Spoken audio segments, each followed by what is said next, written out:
Okay. Okay, fine. Chesed, I hope you're well. I hope everything's good. Now, so let us see. We are the Sedra this week. Let's just see what it is. So I'm going to open here. Right. Now, in the Sedra this week, the Sedra here is, Sedra now is called Balak. And it's about Balak, who is the king of Moab. And he tried to hire a heathen prophet called Balaam or Balaam to curse the people, the Jewish people. And the point was that every time he tried to curse them, a blessing came out of his mouth instead. And so this is one of the blessings. Mi mana afa Yaakov. Who can count the dust of Jacob? Umispar et rova Yisrael, and give a number. See, it's really in a way the same thing. Who can give a number to? Now here, rova, one way of understanding the word rova is like a quarter. Who can give a number to a quarter of Israel? Kamot nafshi mot yesharim. Let my soul die the death of the straight ones, of the upright. Utehi achariti kamo, and let my end be like theirs. So that's actually a very nice Balaam, a very nice blessing. And Balak got extremely annoyed, and he said to Balaam, Vayomer Balak for Balaam, Ma'asita li, what have you done to me? Balak said to them, I took you to curse my enemies, and you've blessed them instead of that. So, so this is the verse that the discourse begins on. So we'll have the melody of the discourse. Let's just see if I can find it.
Right. Okay. So it stops a bit abruptly, but there we have the melody of the discourse, and we are going to look at the discourse. Right. Are you able to see the discourse now? The Hebrew discourse? Yeah? Okay, lovely. Hi, Nicole. It's lovely seeing you, and Eleanor. Right. Maybe we can make it bigger. Okay. So there we have this same verse that we looked at a minute ago. So this was said on the 12th of Tammuz of 1958. And so today is the 13th of Tammuz. Now the 12th of Tammuz and the 13th of Tammuz are very significant days because in 1927, the previous Rebbe, Rabbi Yosef Yitzhak, had been fighting a tremendous battle to keep Judaism alive in Soviet Russia. And the force of communism, which involved many Jews who were trying to destroy Judaism, unfortunately. The Svektia was the Jewish branch of the Communist Party. And they were ruthless in looking for rabbis, getting them executed, sent into exile, in order, what they thought was a wonderful thing, that Judaism as a religion should disappear and there should just be communism. So that was the situation then. And Rabbi Yosef Yitzhak was struggling with all his might to keep Judaism alive. And at one point he took a map of Russia. This is around 1920, 21. He took a map of Russia and he said, I'm dividing up this map into 10 parts. And I want 10 Hasidim to step forward and say that they're going to take responsibility for Jewish life in each of these sections of Russia. And 10 people stepped forward. One of them, I had the great merit that I knew him and was very inspired by him. He lived in England. He was the person who set up Lubavitch in England later on in his career, which he achieved many different things, including beginning to get the Rebbe's teachings printed in books, which was a wonderful thing. He was a very remarkable man called Rabbi Ben Zion Shem Tov, Alav Shalom. His yahrzeit was last week. So he was a very remarkable person. He was one of these 10 Hasidim, and he was in charge of a whole chunk of Russia, running secret chadorim for children, all kinds of things. And eventually in 1927, they arrested the previous Rebbe because they could see he was behind all this activism of keeping Judaism alive, and they wanted to execute him. And then it was commuted to exile, and he was sent into exile on a train to a distant city called Kostroma. And then on the 12th of Tammuz, they told him he's going to be freed. He's not actually going to be in exile. He was going to be 3 years in exile, but he was going to be freed instead. And it took a day for the actual process to get organized. And so today, the 13th of Tammuz, he was actually freed, and he left Russia, and he went to Riga, and then he went to Poland, and then eventually he went to New York and transferred the center of the Chabad movement to New York, which was a very crucial thing. So that's very special. And one of the points about this experience of the previous Rebbe is that it led to the global nature of the Chabad movement today.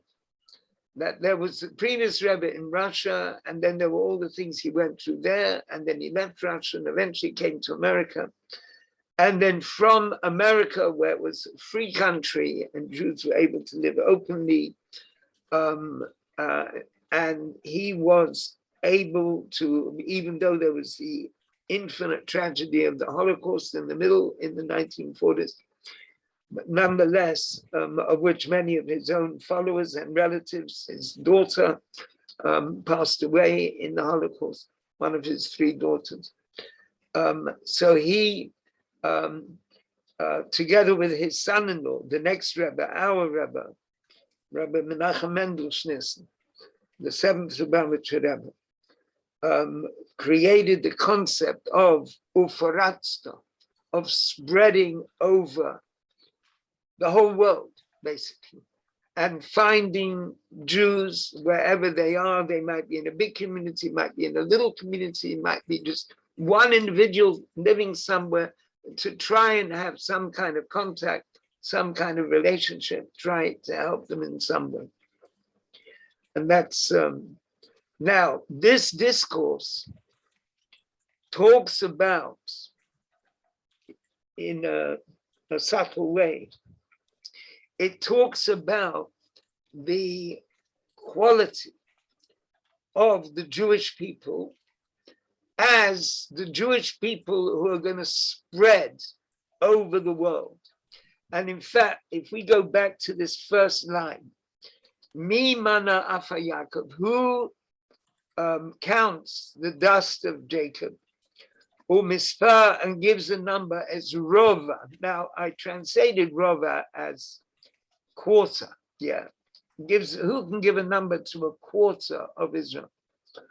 But another way of understanding the word Rova, it simply means four, and it's the four directions, north, south, east, west. Because the concept of Israel, of the Jewish people, Jacob or Israel, like there are these two names, which the Jewish people have. And it is with the person of Jacob in the Torah that God tells Jacob, he hadn't told that to anyone else before, not Abraham, not Isaac, you will burst forth, UFARATZTA, Yomo v'kedmo, you will burst forth to the west, to the east, and to the north, and to the south. And that's an incredible thing. And so this discourse is really about the beginning of that whole process in spiritual terms. Now, who counts the dust of Jacob and numbers the quarter of Israel, or this fourfold Israel? And before that, it said a verse we should have looked at together, but it doesn't matter. Actually, we could maybe still do that. Well, it's here, so we'll just take it here. Hein am levadad yishkon, behold, a nation which lives alone, dwells alone. Uvagoyim lo yitchashav, and it's not counted among the nations. Now, this verse is interpreted in many different ways, and one way of understanding it is the tremendous isolation that the Jewish people are always in. They're somehow always alone. And now Israel, the Jewish country, is also always alone. People can do the most terrible attacks on Israel, no one cares. And if Israel tries to defend itself in some way, then everyone is up in arms against Israel. So this sense of the Jewish people being alone, but the Rebbe gives a different interpretation of this verse. Dekai ala geula atida, that's talking about the future redemption, which hopefully will come very soon through Mashiach Tzidkenu, through Mashiach. Oh my. And about that time, it says, who counts the dust of Jacob and gives a number to a quarter of Israel? Because there was something a bit like this at the time that the discourse was said, at the time when the verse was said, that means the time of Jacob, that you have Jacob and you have his children, but it's not like the dust of the earth. But in the future, when Mashiach comes, then it'll be in a more complete way. So then there will really be large numbers of Jews. Many people are actually Jewish. They don't realize they're Jewish because the female line has like come down through the generations into certain people. I found in University College many years ago, I found it was in the rare book section of the University College Library. And they had a book, a handwritten book. It wasn't printed. It was a handwritten book written around the year 1890, something like that. And it was a list of Jewish children who had been put in Christian orphanages. Like there were lots of poor Jews who came to England in the 1890s, between 1880 and 1920. And in many cases, the family wasn't able to look after the children, unfortunately, and the Jewish community itself was not very organized. And there were children who were sent to Christian orphanages. It was a list of children. The whole book was like a list of names. And just think what happened to those children. Did they know they were Jewish when they grew up? What happened to them? Now, all the girls, they carry this Jewish dimension in them, that their babies are Jewish.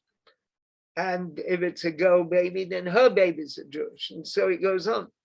So there might be, just from that book of a few hundreds Jewish children who were put in Christian orphanages, there might be thousands of people in England who are actually Jewish and who don't realize it. It's or more, just from that one book. So therefore, it is at that time that the idea of the dust of Jacob, that the Jews will be as plentiful as the dust. So that's really something about the future time. Now, it asks a question here. Normally, you see, we've got Jacob. Now, if we remember, let's go back and remember the story of Jacob. Jacob and Esau were twins in the womb of their mother, Rebecca. And they were always struggling somehow. It was a terrible pregnancy. Like, unfortunately, sometimes happens, the person has a difficult pregnancy, and especially with these twins, and the sages say they were fighting together. And then Esau was born first, and then came Jacob. And in a mysterious way, Jacob was holding on to the heel of Esau, as if he was trying to be first. And so Jacob was called Jacob because the word Okev in his name means heel. You see, we got this word Yaakov, if I can show you here. So Ayin Kuf base, Okev means heel, and then there's a Yud added. And so the name Jacob somehow means the person who's second best, the person who's trying to get ahead but can't. And it's the big, powerful Esau who is ahead of him. And even though Jacob bought the birthright from Esau, and then he was given the blessings by his father, but there's always this threat of Esau hanging over him. However, before Jacob was going to meet Esau after many years of separation, there was an amazing vision that he had, or it was a waking vision, in which he wrestled with a man. And the sages tell us this man was the angel of Esau. And he was, in a certain sense, stronger than this angel. And the angel says, I'm going to change your name. I'm going to give you another name because you are someone who has struggled with angels and with people, and you've succeeded. So your name will be Yisrael, Israel. And that's how we get the name Israel. And it's the same person, Jacob and Israel. So the question that the Rebbe asks is, if we're talking about the greatness of the Jewish people in the future, when they're all like the dust of the earth, which means there are millions and millions of them, and they're powerful and they're strong and no one is causing any problems to them, it's the time of Mashiach, which at the very least, there are all kinds of different ways of understanding what the time of Mashiach is, but the very least dimension is, the least level of talking about Mashiach is that at time the Jewish people will be completely free. So if so, why is the name Jacob used instead of the name Israel? And the answer to that question, which is sort of slowly spelled out in the discourse, is that Jacob manifests all kinds of fascinating dimensions. And Jacob is really the name of the Jewish people and the Jewish soul in the struggles that Jacob has. And those struggles, those are our struggles as individuals and as a people. And it's ultimately through those struggles that Mashiach will come and there will be peace in the world and everything good. But it's like, it's the story of the Jewish people. Jacob is the story of the Jewish people. The name Israel is like fulfillment. but the name Jacob is like the process of the struggle of life.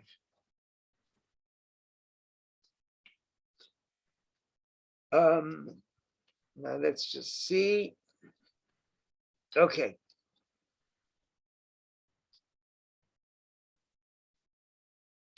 So now we're moving down the page to line 27. Now, in the blessings that the Jewish people were blessed as regards being many people, the Midrash says, you find that Abraham was blessed with stars. Your children will be, God said to him, look up to heaven and count the stars. Yitzchak was blessed as the sand of the sea. God says, I'm going to increase your children like the stars of heaven and like the sand on the edge of the sea. Jacob was blessed as the dust of the earth. And then it goes on.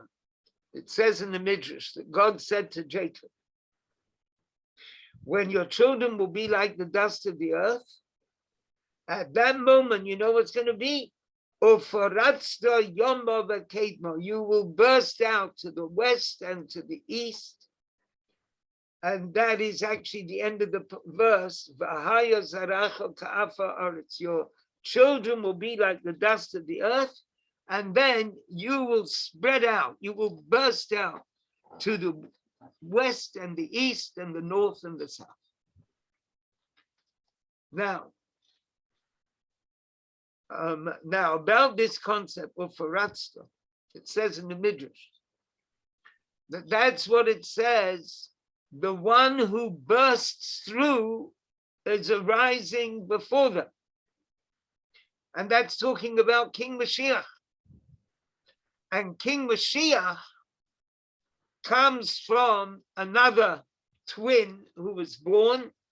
If we go, one of Jacob's sons was Judah, and Judah had a relationship with a woman called Tamar, and in the end, Tamar was originally his daughter-in-law, and then he had a relationship with her, which normally would be forbidden, but the point is he hadn't let her marry his third son. She'd married two of his sons, and both of them had died because they'd done wrong things. And then Judah didn't want her to marry his third son. He was worried he would also die.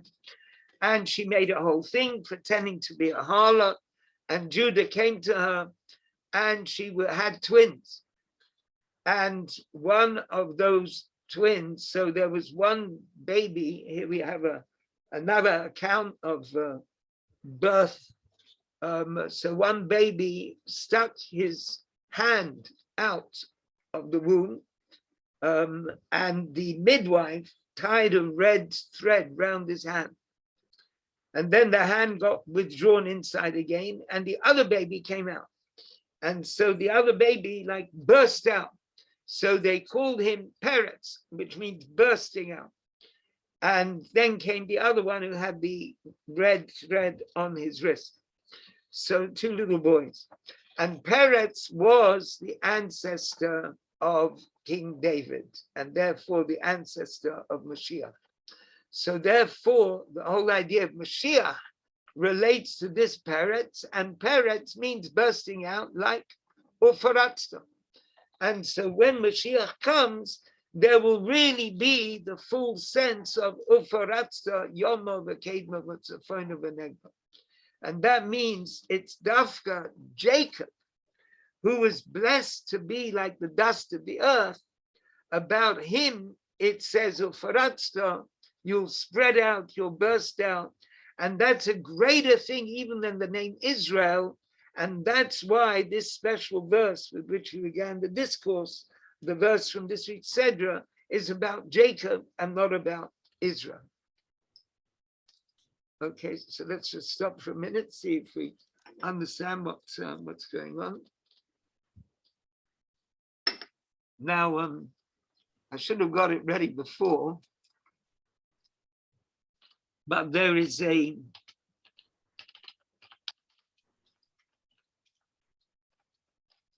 melody, UFARATZTA. Let's just see if we can hear it. 1 second.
Right. So so there we have this UFARATZTA Nigun. Were you able to hear it all right? Yep. Yeah, it came through. Yep. I'm never sure with the Zoom how it works. So that's the UFARATZTA melody, and that relates to this discourse. So in other words, what we've learned so far is that the blessing that Balaam, this heathen prophet who tried to curse the Jews, but in the end he blessed them against his will.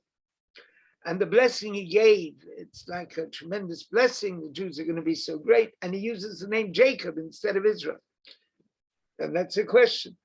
And the Rebbe answers the question by explaining that it's about the name Jacob that you've got the real concept of UFARATZTA, of spreading around the world.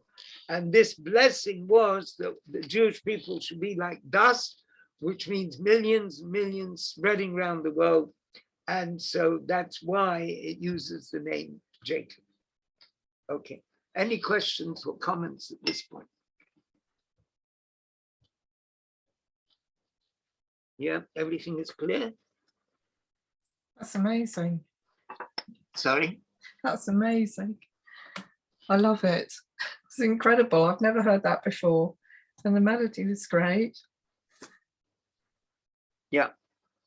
I guess the Paratzta is multi-dimensional because, you know, once he becomes Israel, he then has 2 wives, and then obviously, no, so he doesn't, he has 2 sons, sorry, no. Yeah, he has 2 wives and then the sons of the 12 tribes, so it's like that was a form of a Paratzta. Oh, well, yeah, that's a good point. I mean, Jacob becomes the 12 tribes of Jacob. And they spread out in the land of Israel. You've got the different parts of the land of Israel where these 12 tribes are located. So as soon as he gave birth to our forefathers, that was the beginning of the Paratzta. Well, that's the beginning, yeah. That's the beginning, yeah. And then Joseph took it to the next stage when he went off to Egypt, and then et cetera, et cetera. Yes, well, I mean, that's the complicated history of the Jewish people. I mean, the Holocaust was the most horrific thing. But one of the effects of the Holocaust is that the Jewish people are now scattered around the world. In almost every single country, there is a little community of Jews or a big community of Jews. And that is itself an incredible thing.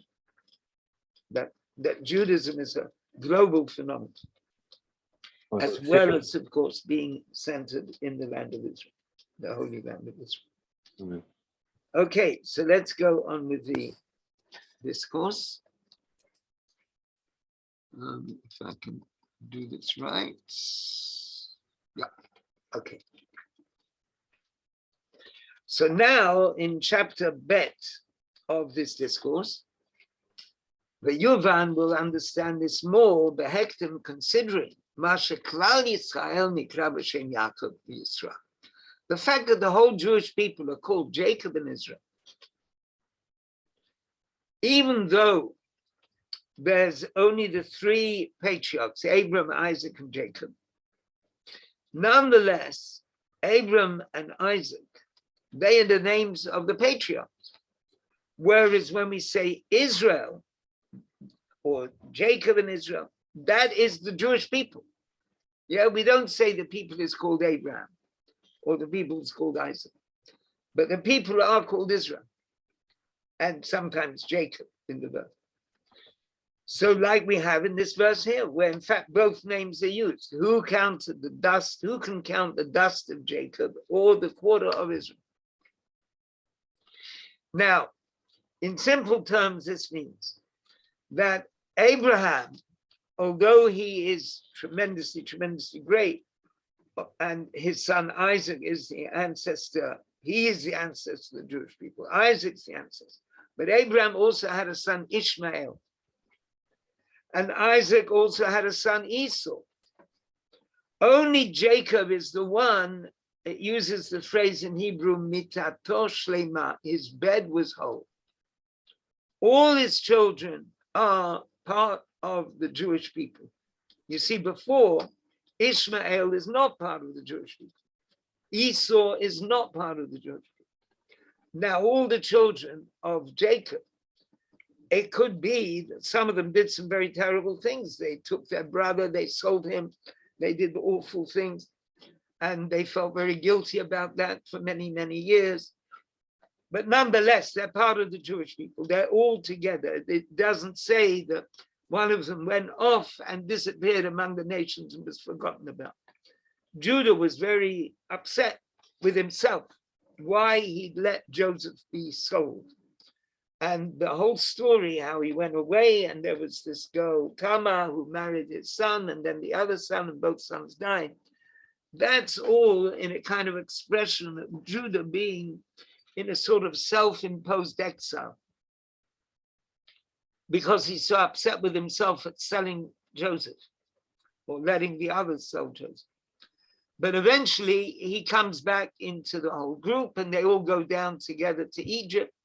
And then Joseph reveals himself to them, and then the whole family is reunited in Egypt with Jacob, their father, and all his sons, and Joseph as well, and his son. So that's what it means that Jacob, he is really the Jewish people. That is the Jewish people. Whether we call him Jacob or Israel, that's the Jewish people. That's why the land of Israel is called the land of Israel. However, the Pashtut HaInyan, the sort of literal way of understanding, is that Jacob also refers to the inwardness of the Jewish people. The inwardness of this is that Jacob and Israel are the names of the neshama, the names of the soul. Such a beautiful, powerful statement. Jacob and Israel are the names of the soul.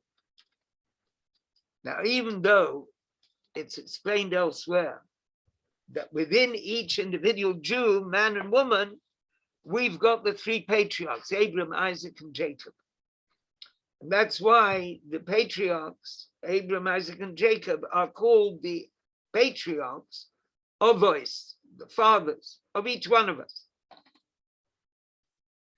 While the other tribes, Judah, Levi, Joseph, they're not necessarily our parents, right? So thank God I'm a Levi, so I trace my lineage back to Levi, the son of Jacob.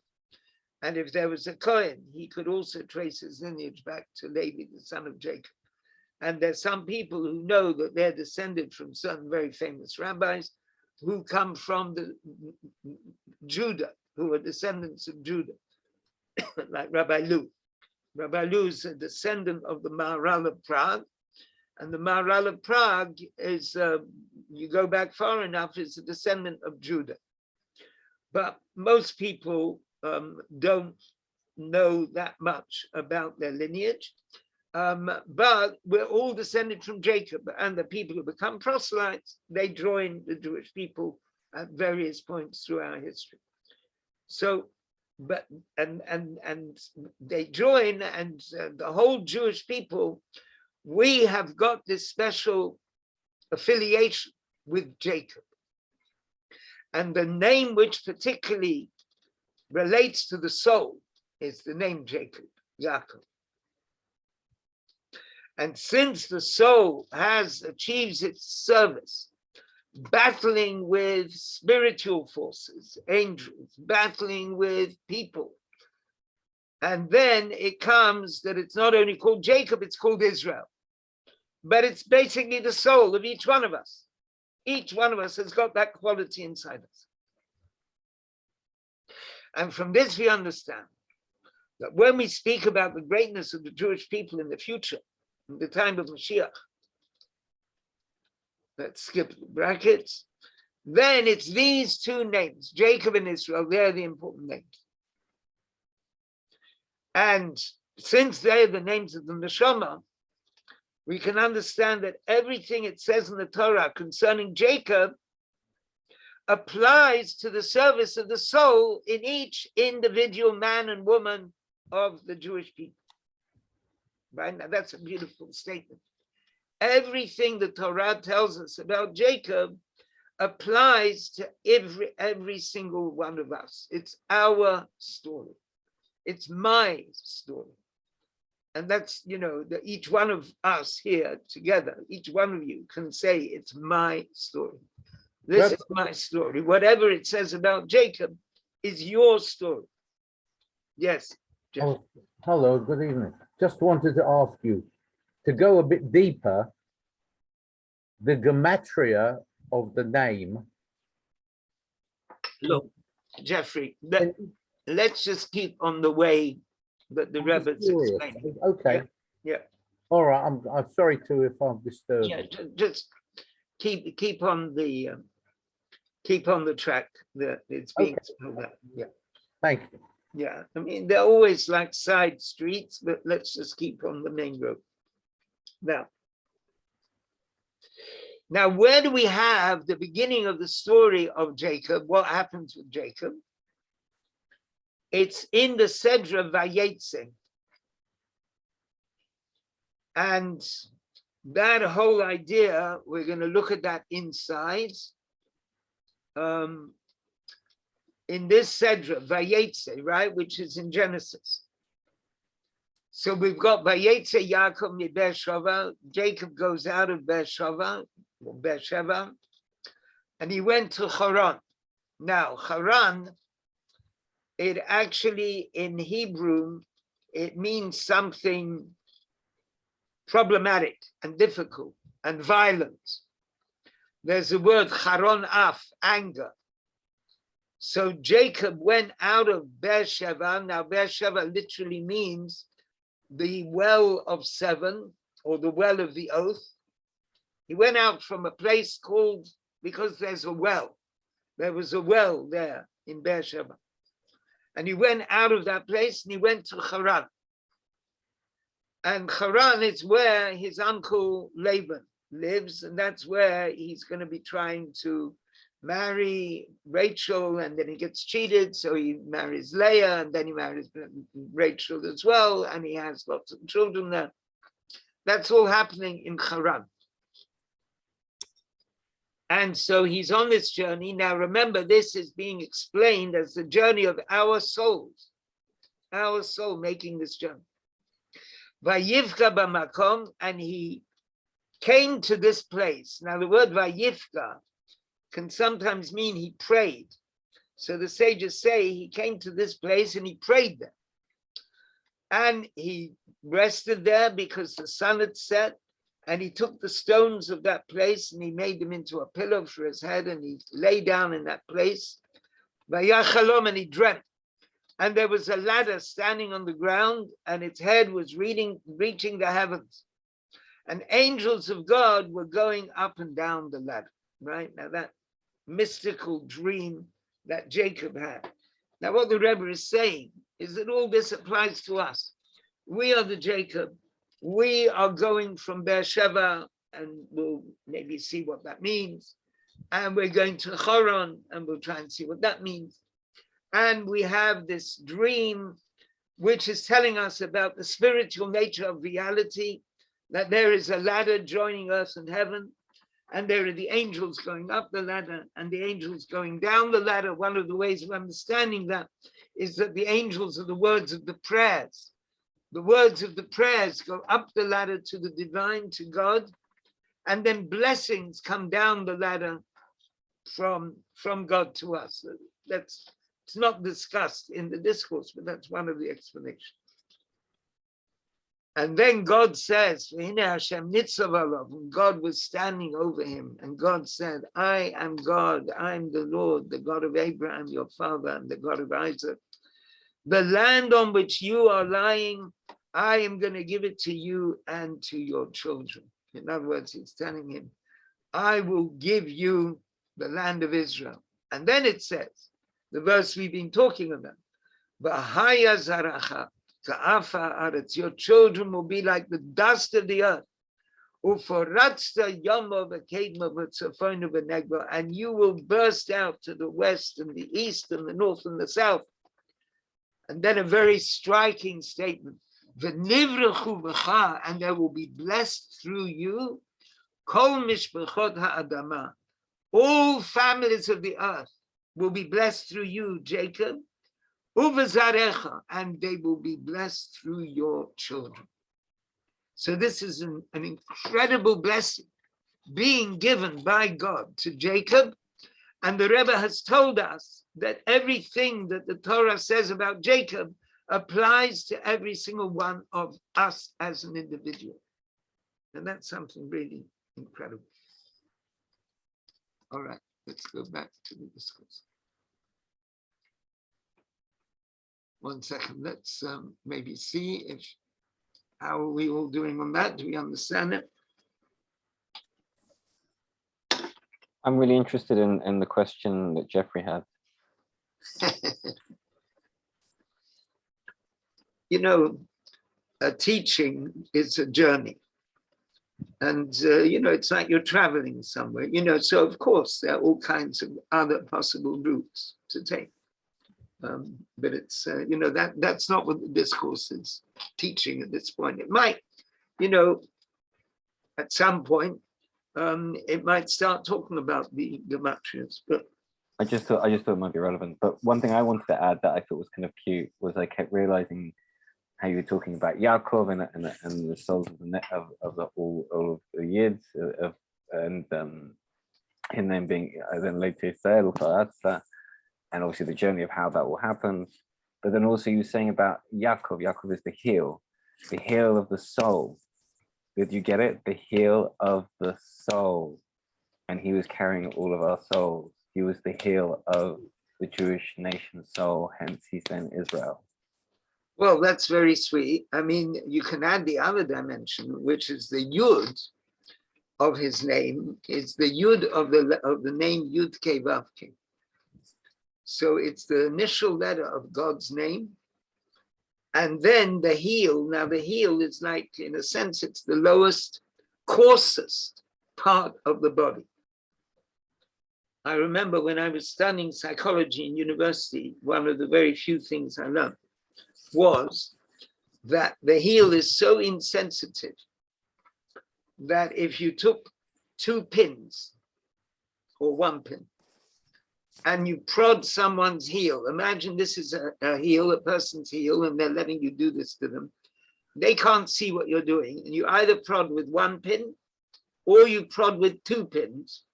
The heel can't tell the difference, whether it's one or I can vouch for this. I can see, yeah. No, I know that 8-9-year-old me knows that this is a fact. Okay. But no, that just. So in other words, yeah. the heel is the lowest part. And it's nice what you say, yeah, the heel of all the souls of the Jewish people. Yeah, that's very cute. But without the heel, the body can't stand either. Yes, that's very true.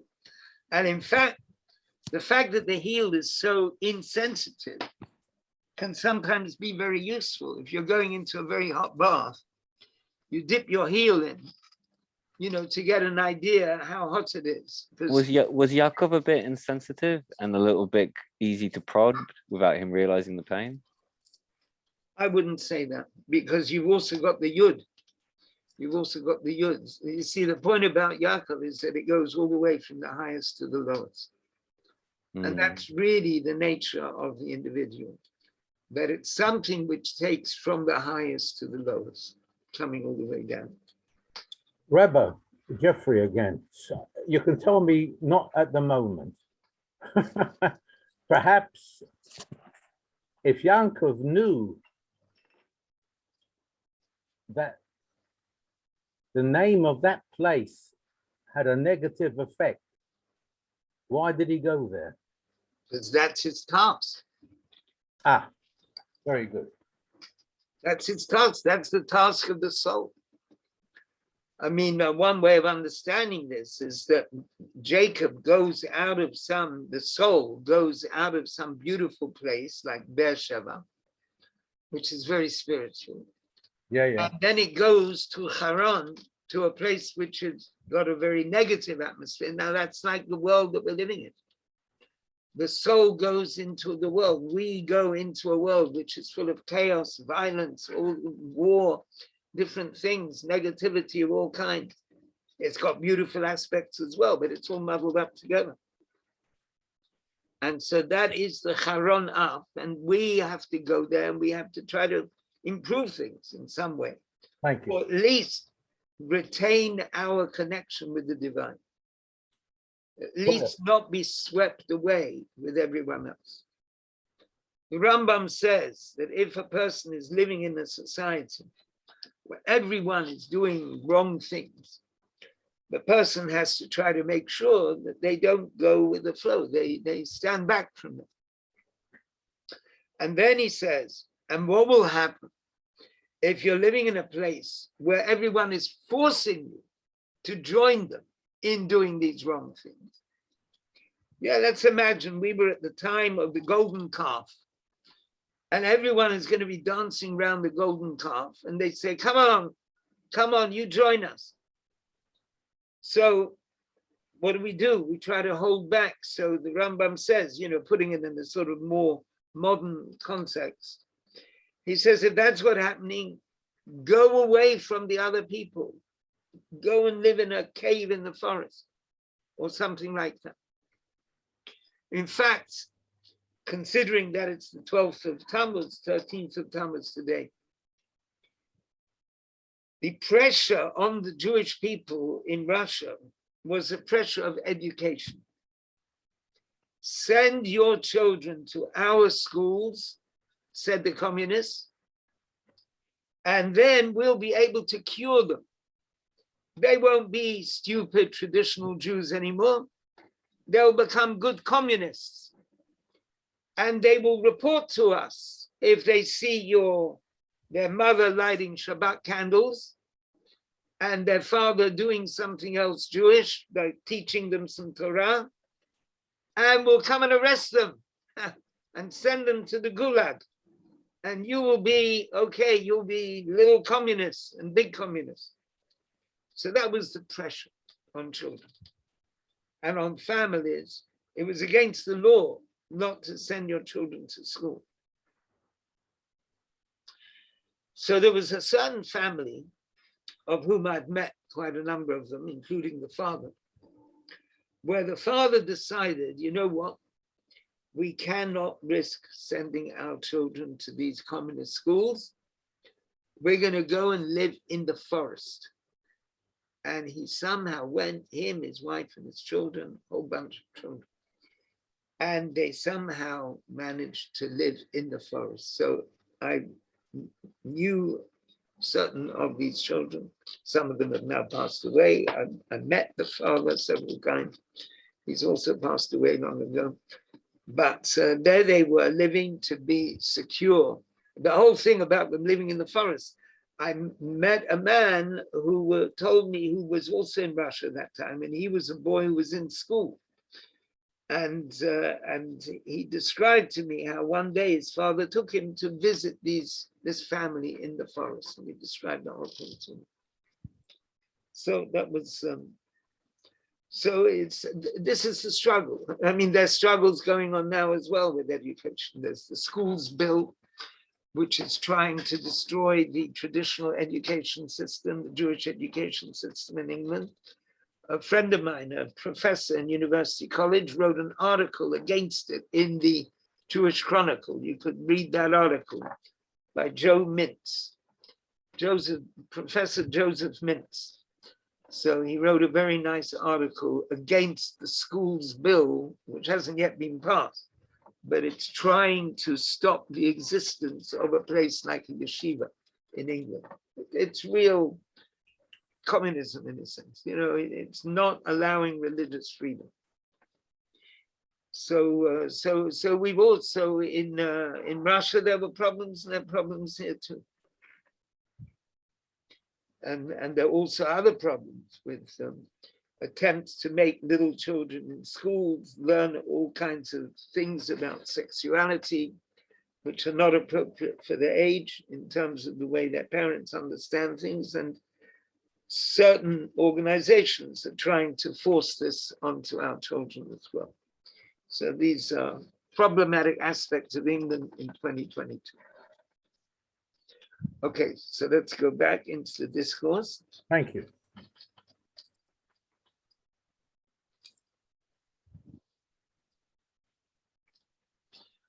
Now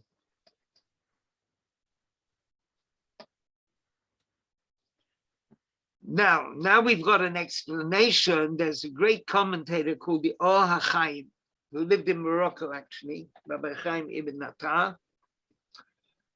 And he says that what we learn about Jacob is actually every Jewish soul.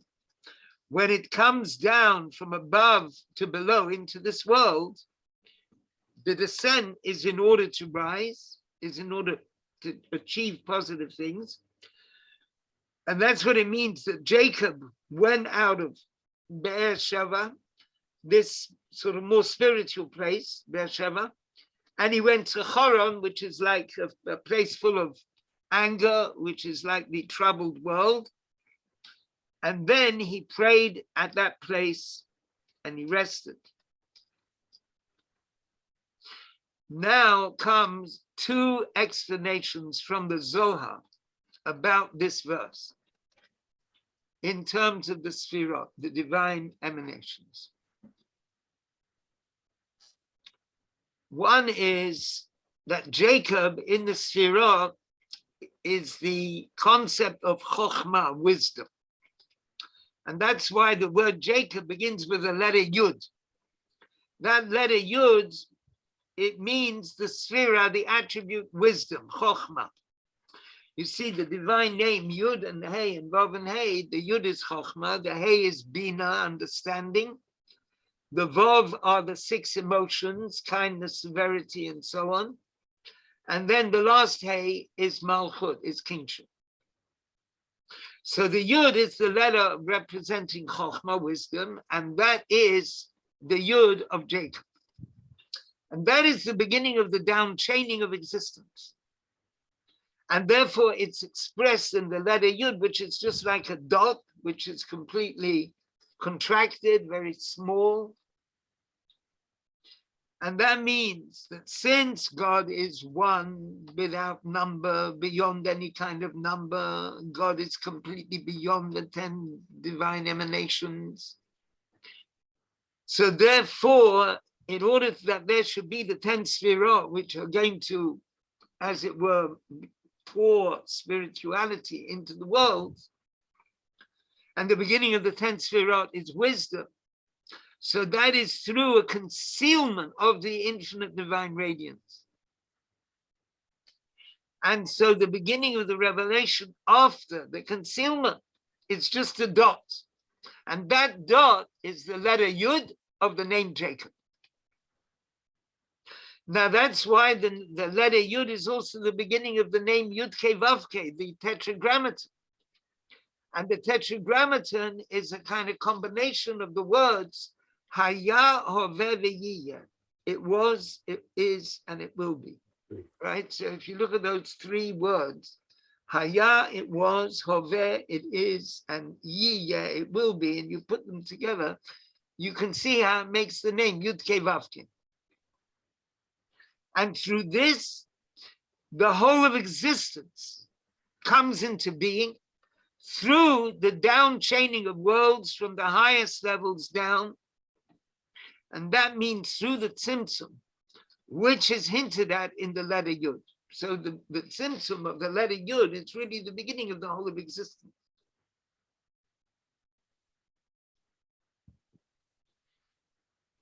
Now, even though you've already got the Sfirah, Chokhmah, wisdom, you still have to have all the other Sfirot as well, and which they relate to the 7 emotions.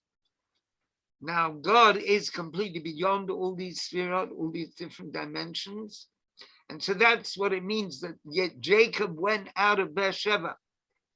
That according to this explanation in the Zohar, it's talking about the Beersheba, the well of 7 of the attribute Bina, understanding. And that is the well, that's the root of bringing into existence the Sheva Hamidot, the 7 emotions, like the 7 Sfirot below. And the main goal is to go to Haran. And the Zohar explains that means flowing from this higher point within the Sfirot into the Sfirah Malchut, kingship, the lowest Sfirah. And that is the world of speech. And that is why here we come to a gematria. Haran. Haran, what's the gematria of Haran? Can you tell me just those letters, Haran?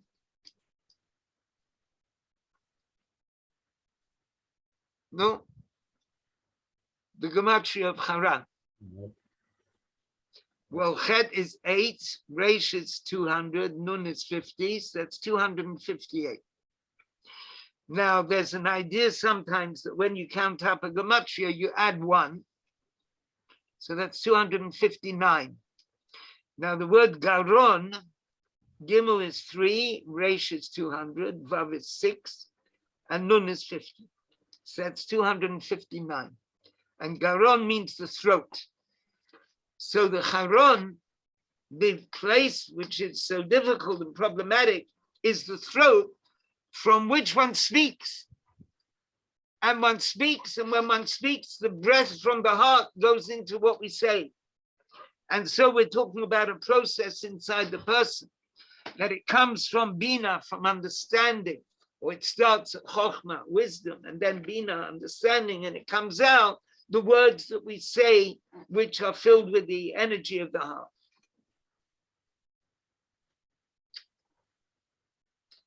So that is the role of Jacob. Jacob going from this highest level into the lower level, which at this moment we're looking at it like it's within the world of Atzilut, within the world of emanation. It's very exalted.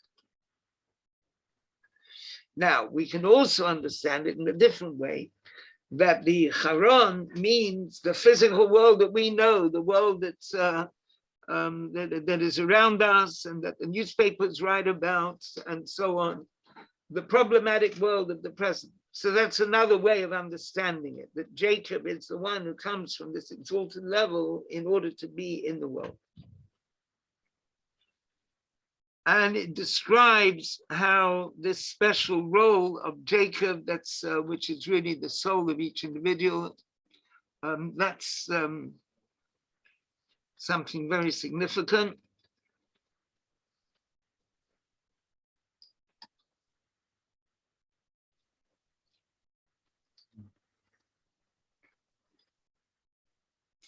Now then we come to the second explanation in the Zohar. Now, the second explanation in the Zohar is that when it says Jacob went out of Beersheba and went to Haran, that means he went from kingship of Atzilut, right? In other words, where the first explanation ends, the second explanation begins. He went out from the realm of kingship of Atzilut to a world of separation, which is the world where there's a lot of impure things and low.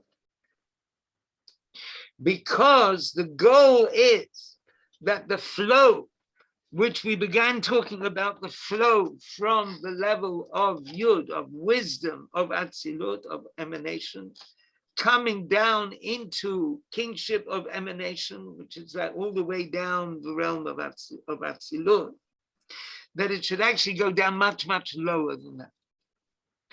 And so there it is into this realm of impurity and negativity. And that's why it's called Charon. And there's a phrase, Nicha Groni, my throat is parched. That the voice and speech which are transmitted through the throat cannot be heard by the creatures below because there's such a lot of concealment in the world and everything is hidden. And so now then we have another gematria, and that's why this word garon, which means the throat, in gematria is 7 times the word hevel. Now the word hevel means nonsense, vanity. In the translation of the Bible, it says vanity of vanities, everything is vanity. That's the word hevel. So it's something which is nothing, got no significance. And that word hevel, the numerical value, the gematria is 37, and 7 times 37 is, let's see what it is. Can you tell me what 7 times 37 is? Okay, very bad habit, not doing it mentally, but 7 times 37 equals 259, right? And 259 is garon, right? We already established that. 259 is the throat.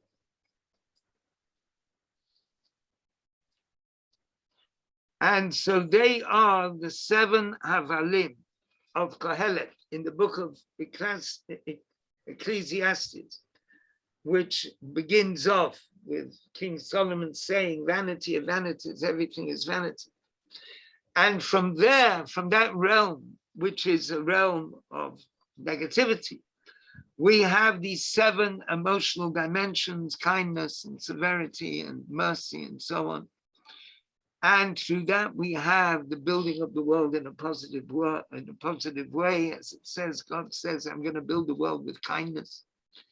And these 7 breaths, they shine into the speech of a person, and that is like the voice which is speaking. And that's in a positive way when it's speaking, but when the voice is parched, when the throat is parched, then instead of the speech coming through, it becomes a realm of concealment.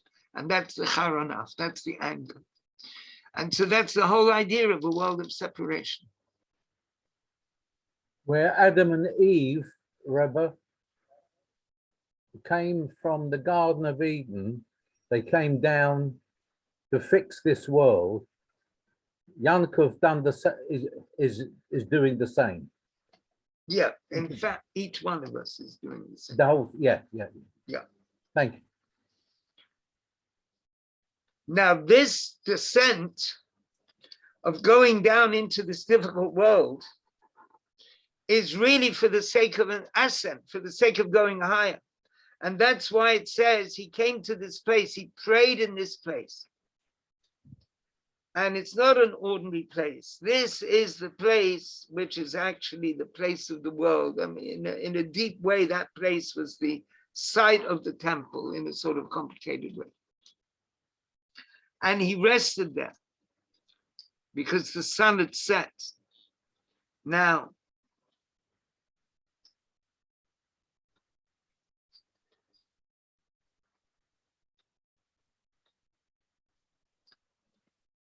so here we have this idea that he's in a place where he is able to connect to God. If you remember, after having that dream of the ladder, with the angels going up and down the ladder, Jacob wakes up and says, this is the gate of heaven. And from there comes the power that God is going to help him in all this difficulty. Not only won't he be lost in this descent into this problematic world, But on the contrary, he will come out with great wealth, in a very positive spiritual way, meaning a spiritual wealth. So that really is the history of every individual. All right, so let's just see if we can stop and just make sure what is the history of every individual. Each one of us is the Jacob who goes out of Beersheba and he goes down to the most remote place. And one way of understanding it, the first way the Zohar describes it, he goes to the realm of Malchut, of kingship, of the realm of Atzilut, the realm of emanation. And so that is a whole journey, that's an infinite journey. And then there's the second explanation, that he's going from Malchut, from kingship, into the broad world as a whole, which is filled with so many problems. And that's the second part of the story of Jacob. And so this really is the story of each one of our souls.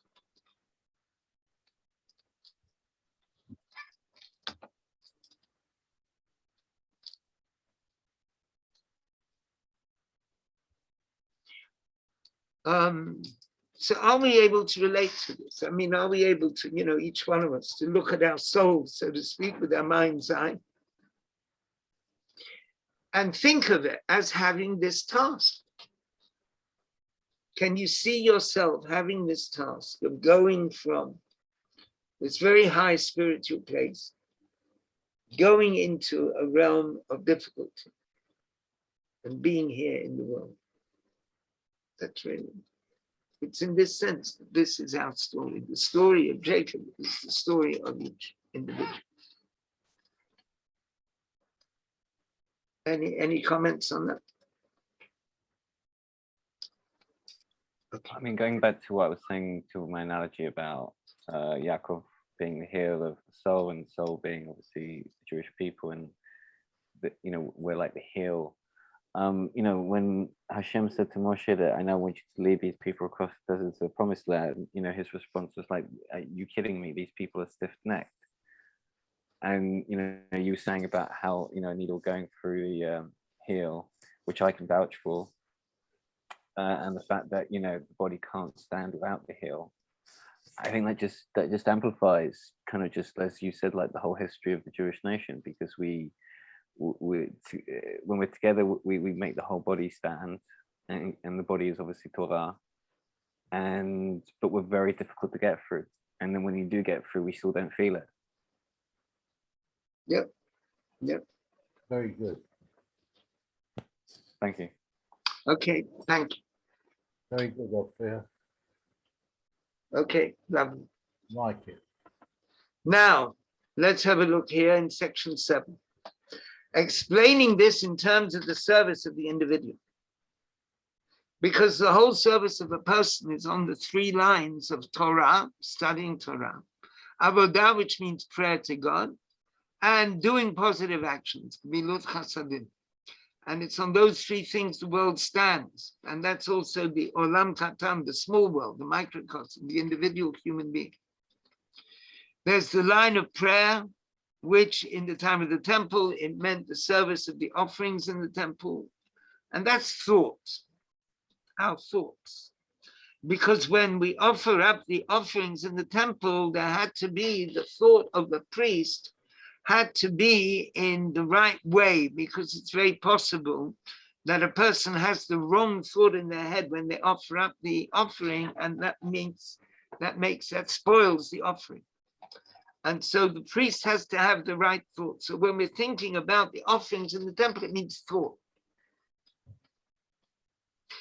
And also, after the temple was unfortunately destroyed, there's the idea of prayer. And the prayer corresponds to the bulls that we would offer up. So about the service of prayers, it says you should serve the Lord your God. And the sages ask, what is the service in the heart? You should serve the Lord your God with all your heart, it says. It doesn't have the word heart here. but it's there. You should serve God with all your heart. You should serve God with all your heart. The sages ask, what is the service which is in the heart? That's prayer. And that means that prayer is really something happening in the thought. Yes, it's true, we say the words, but it's like the thought, the yearning of the heart in the thought. And that also it's hinted at in the word tefillah, which the word tefillah means pray, and it can also mean if someone takes a piece of clay and joins it to the larger clay, like which is going round, there's the clay thing is going round and round, the potter's wheel, and you take a piece of clay and you add it to it. And that's the idea of hiskashrus, being bonded to God. Because the idea of hiskashrus, of being bonded in a complete way, the inner bonding, is not through action. Person can do action and be thinking about something else.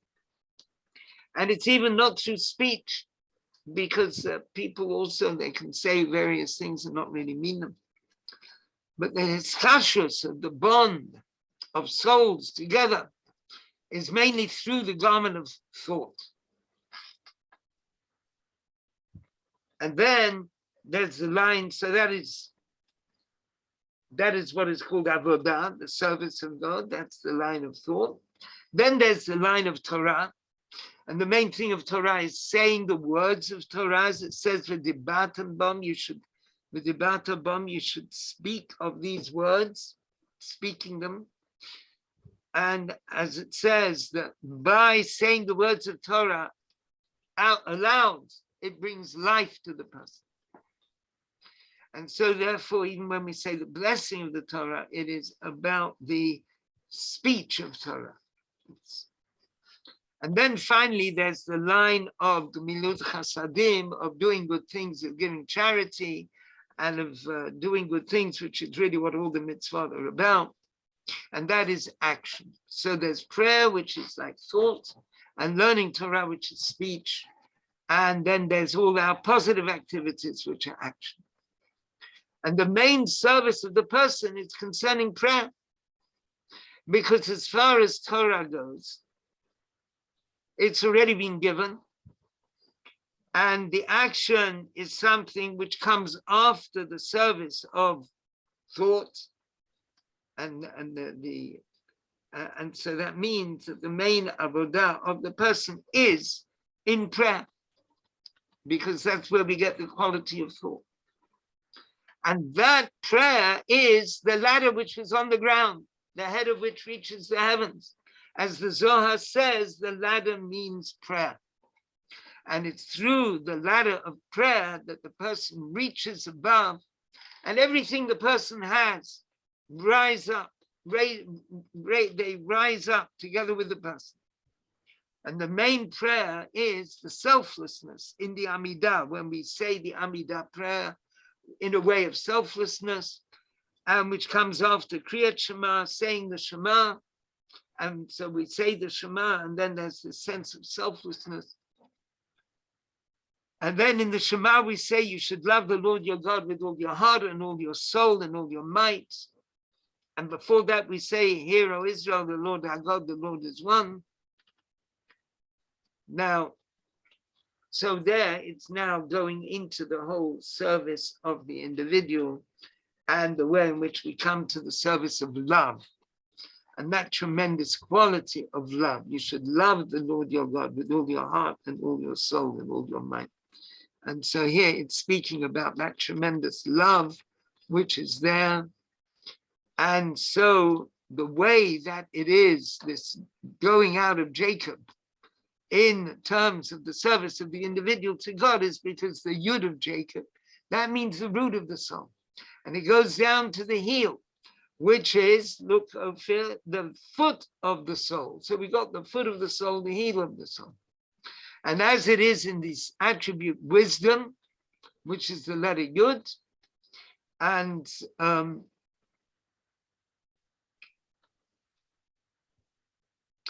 so that is the quality of wisdom that is in everything. And that's really the idea of Jacob drawing that Yud down into the lowest level, into the heel, until it comes down into the foot, which is in the soul, and through the descent of the soul below, it goes to Choron, to this realm of anger and difficulty. And after that, it comes to the realm of separation. But we do this because what we're doing is bringing the Yud to the Akev, to the heel. We're connecting them together. And about this, it says, Jacob went out of Beersheba, and this causes a tremendous, there's a movement, a shift which is taking place in Beersheba, that the well of seven, that means the seven emotional attributes of the person. And that is a phenomenal thing. Well, I think it's actually a very long discourse. And it makes the point that, whatever we're learning about this, it's all things happening inside each one of us. Yeah. And I think that this is a very powerful teaching for us to have shared together. I'm glad we got off on the right foot. It's a joke. Well, Okay. depends on your sense of humor. Hashem definitely has one. Okay, guys, all the very best. Lovely seeing you. Thank you, Rebbe. Yeah, and thank you, God bless. Esther, for all Thank you so much. See you Tali, next week. marvelous. Thanks for explaining it, taking time.